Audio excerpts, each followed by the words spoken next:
Alam mo ba na may buhay din ang hawak mong land title? At ang tanong, ilang taon nga ba ang itinatagal ng pagmamay-ari mo sa isang property? Hello mga ka-Conchava, this is Miss Natalie Concha of VS Concha Realty. So, totoo bang lifetime lang ang pagmamay-ari mo ng lupa o bahay? Sa batas, may tinatawag na life estate. Ibig sabihin, ang pagmamay-ari ay nakabase sa buhay ng isang tao. Hindi ito pwedeng tumagal lampas sa buhay ng may-ari. Kaya kapag ang isang tao ay pumanaw, automatically tumitigil na rin ang kanyang karapatan sa property. Lahat ng uri ng title o ownership ay lifetime.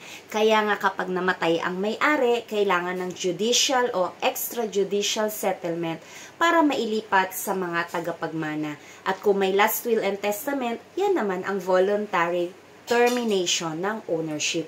Kusa mo ipinapasa kung kanino mo gustong mapunta ang iyong pag-aari. Kaya kung may property ka ngayon, siguraduhin mong maayos ang papeles mo habang buhay ka pa para hindi na-stress ang pamilya mo pagdating ng panahon. Please like, share at comment po sa video na ito for more real estate learnings at kung gusto mong malaman kung paano ayusin ang transfer ng property habang maaga pa. Message mo po ako, tutulungan po kita. Laging tandaan, real estate is for everyone. Let's learn and grow together. Bye!